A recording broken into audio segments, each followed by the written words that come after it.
Hello students, आज हम discuss करेंगे एक और डिवाइस इलेक्ट्रिक सर्किट यूनिट का पोटेंशियोमीटर। प्रीवियस वीडियोस में हमने किरचॉफ लॉज किए, उसके बाद हमने व्हीटस्टोन ब्रिज किया। व्हीटस्टोन ब्रिज का बैलेंस पॉइंट सारा डिटेल में स्टडी करने के बाद हमने उसकी practical form slide wire bridge या फिर मीटर ब्रिज जिसे आप कहते हो, हमने वो स्टडी किया। आज हम उसी यूनिट में नेक्स्ट टॉपिक पर आए हैं, जो क्या है पोटेंशियोमीटर। ये भी एक डिवाइस है जो यूज़ किया जाता है अगर आपको किसी सेल की ईएमएफ वैल्यू पता लगानी हो, या फिर आपको दो सेल दे रखे हों लेकिन उनके ऊपर के स्टिकर फाड़ दिए हों और आपसे ये पूछ लें कि अब ये बताओ इन दोनों सेल में से ज़्यादा ईएमएफ किसकी है। तो कोई स्टिकर तो है नहीं, तो आप पढ़ के तो बता नहीं पाओगे। तो आप क्या करोगे, किसी तरीके से एक डिवाइस यूज़ करोगे जो कंपेयर करके ये बता दे इसकी इतनी है और इसकी इतनी है।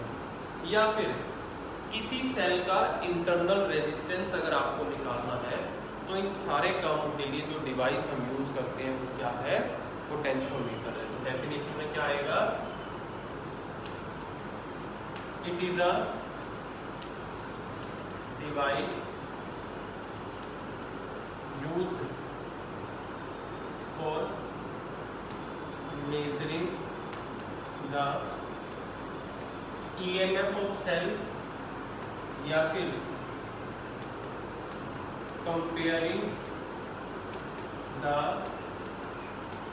EMF of two cells and to find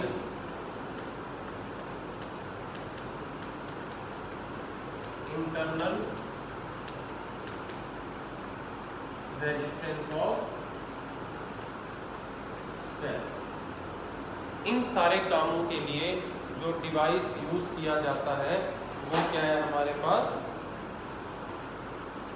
potentiometer. Construction देख लेते हैं कि ये है क्या एक्चुअल में।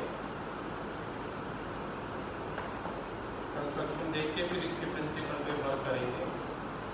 देखिए कंस्ट्रक्शन में क्या है, पोटेंशियोमीटर में 4 मीटर लंबी वायर होती है, लेकिन अगर 4 मीटर लंबी वायर को आप स्ट्रेटली रखोगे तो डिवाइस की लेंथ भी क्या हो जाएगी, 4 मीटर लंबी हो जाएगी, जिसको कैरी करना, मेंटेन रखना मुश्किल हो जाता है। इसलिए पोटेंशियोमीटर में 4 मीटर लंबी वायर के 4 टुकड़े करे जाते हैं, 1 मीटर ईच। उन 4 टुकड़ों को एक दूसरे के पैरेलल जोड़ दिया जाता है with the help of copper strips की हेल्प से। तो अब डिवाइस की लेंथ कितनी आ गई, 1 मीटर आ गई। 4 मीटर लंबी वायर को कैसे जोड़ा है देख लीजिए। 4 मीटर लंबी वायर के 4 टुकड़े हुए, 1 2 3 4। यहाँ कॉपर स्ट्रिप्स लगा दी ताकि आपस में कनेक्ट रहे।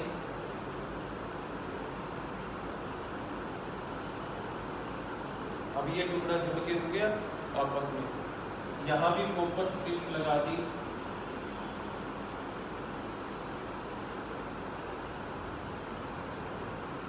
और यहाँ भी कॉपर स्ट्रिप्स लगा दी।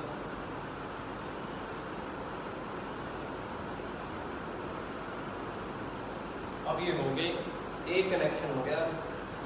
4 मीटर को हमने 1 मीटर में कन्वर्ट कर दिया। ये जो पॉइंट है इसको ए नाम दो और एक पॉइंट ये आ गया। ये स्टार्टिंग और एंडिंग पॉइंट वायर है। इस ए के साथ आपने एक वोल्ट मीटर जोड़ना है और वोल्ट मीटर से कनेक्ट कर देना है आपने जोकी को जी। और बाकी के सर्किट में जो चीजें हम जोड़ते हैं वो क्या, कि ए के साथ आगे फिर जोड़ी जाती है, एक बैटरी जोड़ी जाती है, सेल है, एक सेल जोड़ा जाता है, आगे एक एमीटर, और उससे ऊपर जो इस डिवाइस में जुड़ता है वो है रियोस्टेट,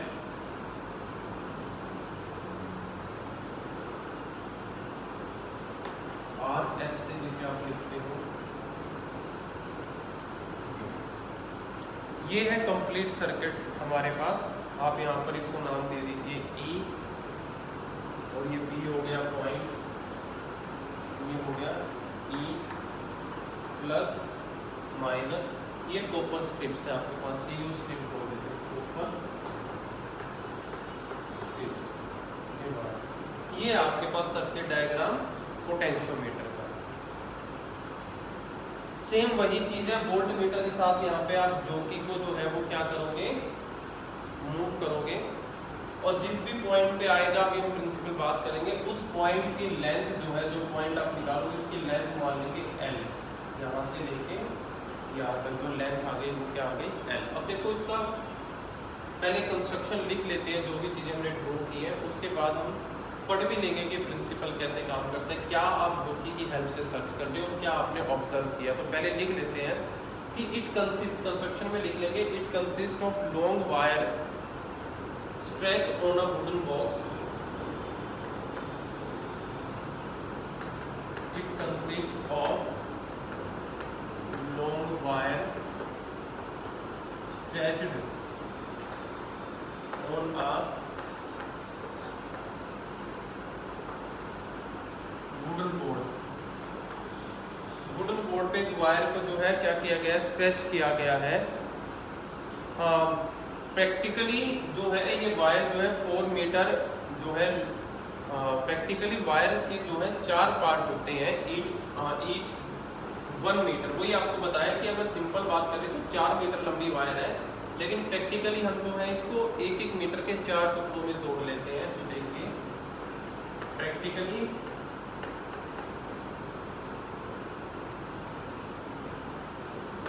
वायर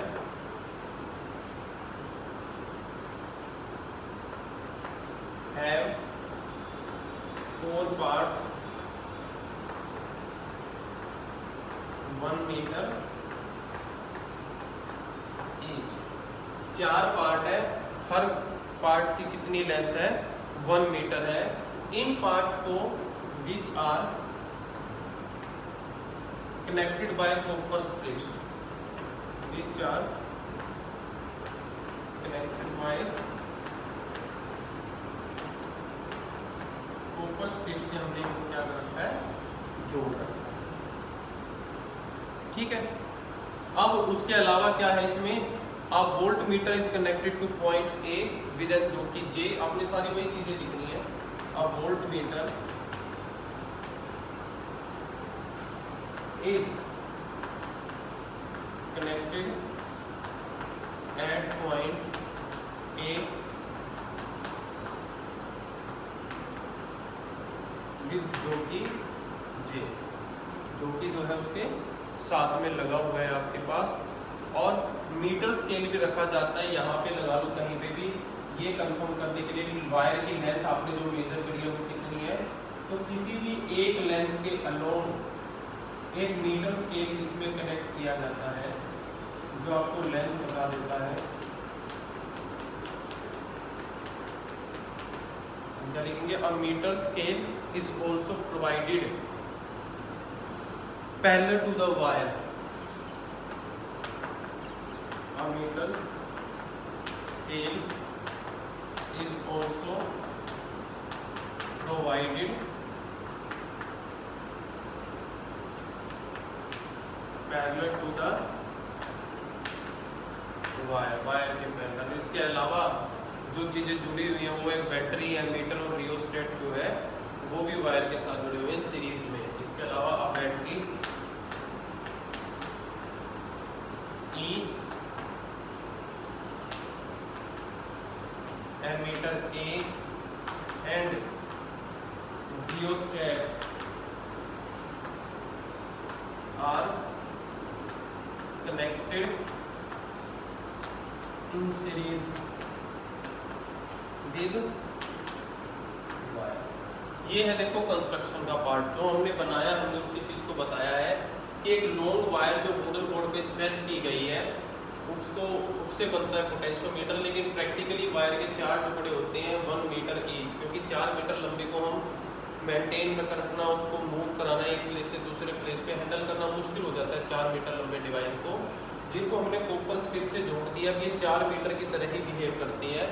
वोल्ट मीटर को कनेक्ट किया गया पॉइंट ए से, साथ में जोकी लगी हुई है, मीटर स्केल रखा हुआ है ताकि आप लेंथ मेजर कर सको, और इसके अलावा बैटरी, एमीटर और वोल्ट मीटर, बैटरी, एमीटर और रियोस्टेट, इन तीनों को जो है वो सीरीज में जोड़ा गया है। किसके साथ?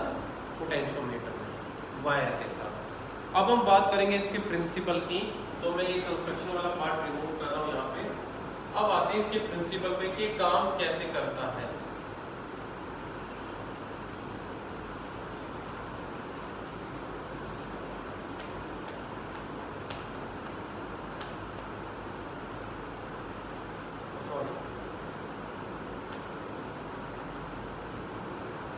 देखिए, पोटेंशियोमीटर जो है काम जिस प्रिंसिपल पे करता है वो बेसिकली हम लोग पहले भी पढ़ चुके हैं। हमने ये पढ़ा था जब हमने रेजिस्टेंस के फैक्टर पढ़े कि resistance is directly proportional to length of wire. अगर आप एक बैटरी के साथ वायर की लेंथ बढ़ा देते हो तो उस वायर में करंट का अमाउंट उसकी लेंथ के साथ कम होता चला जाता है, जिसका हमने एग्जांपल भी दिया था कि यही रीज़न है आपके घरों में जो इन्वर्टर है उसको हमेशा बैटरी के साथ रखा जाता है ताकि बैटरी से इन्वर्टर में जाने वाली वायर की लेंथ मिनिमम हो। अगर आपने उनको 4 फ्लोर दूर रख दिया कि इन्वर्टर को 4 फ्लोर ऊपर रख दिया और बैटरी ग्राउंड फ्लोर पे, तो वो चार्ज होगा ही नहीं, क्योंकि बैटरी का अपना एक पोटेंशियल है, फिक्स्ड है। आप लेके आते हो battery 5 volt, 10 volt, 50 volt, 100 volt, तो इसका मीनिंग है बैटरी का पोटेंशियल 100 वोल्ट ही है। अब आप उसको जितनी ज़्यादा लंबी वायर के थ्रू यूज़ करोगे उतना उसका पोटेंशियल डाउन होता चला जाएगा। अगर मैं आपको कहूँ कि एक जगह से यहाँ से उठ के यहाँ तक सामान रखना है, यहाँ से उठाओ यहाँ रखो, देखो मैं 1 घंटा काम कर सकता हूँ सामान यहाँ से पकड़ के यहाँ से रखने में। लेकिन अगर कोई मुझे कहे कि यही चीज़ 1 किलोमीटर दूर रख के आनी है तो मेरे ख्याल से शायद एक ही चक्कर लग पाएगा, है ना? क्यों? क्योंकि आपने लेंथ बढ़ा दी।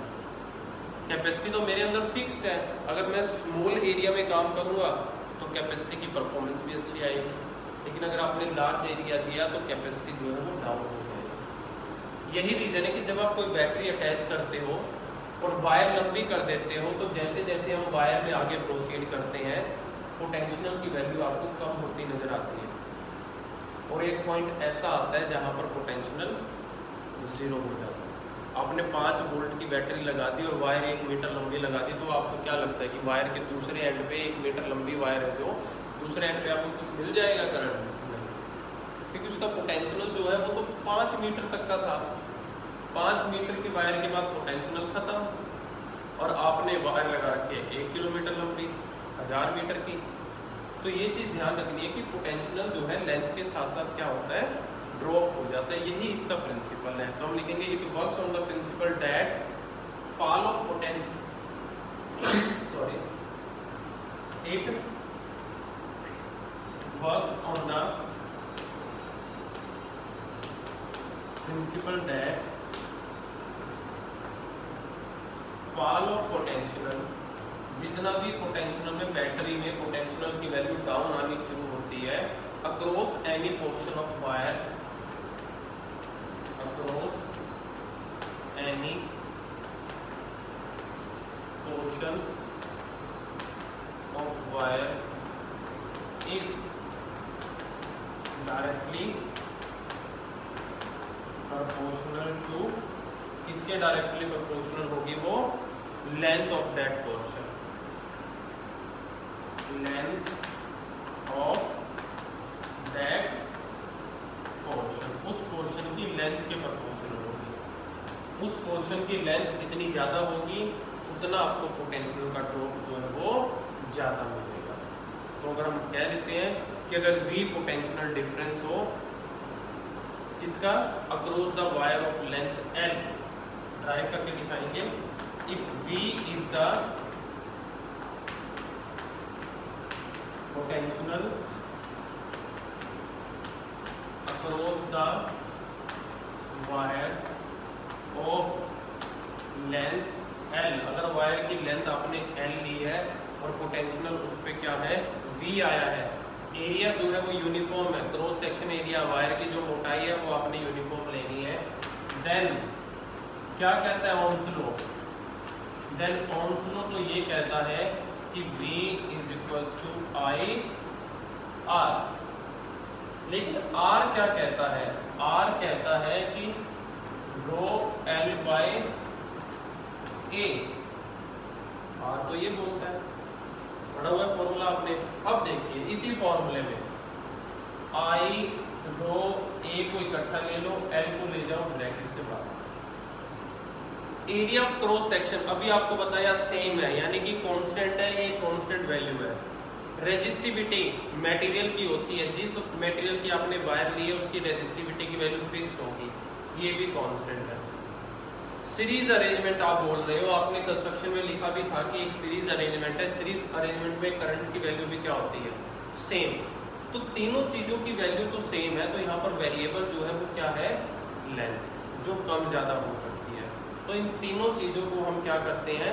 एक कांस्टेंट में रख लेते हैं। हम मान लेते हैं कि ये तीनों चीजें k के इक्वल है, KL, V equals to KL। और कांस्टेंट हटा दे तो आपको पता है इनिशियल स्टेज ये होती है कि V प्रोपोर्शनल टू L, इसके बाद कांस्टेंट लगाया जाता है। तो यही हमें प्रूव करना था। प्रिंसिपल यही तो है कि पोटेंशियल किसके प्रोपोर्शनल है? लेंथ के। पोटेंशियल ड्रॉप होना शुरू हो जाएगा अगर आप क्या लोगे? लेंथ ज़्यादा लेना शुरू कर पाओगे। तो ये प्रिंसिपल है हमारे पास पोटेंशियोमीटर का, और इसलिए यूज़ होता है वो हमने डेफिनेशन में किया ही है। आने वाली वीडियोस में हम ये इनकी जो एप्लीकेशन है, ईएमएफ निकालना, कंपेयर करना, इंटरनल रेजिस्टेंस निकालना, ये हम करेंगे भी। तो ये तो पोटेंशियोमीटर था जिसकी डेफिनेशन आपने की, कंस्ट्रक्शन के उसके प्रिंसिपल को हमने समझा।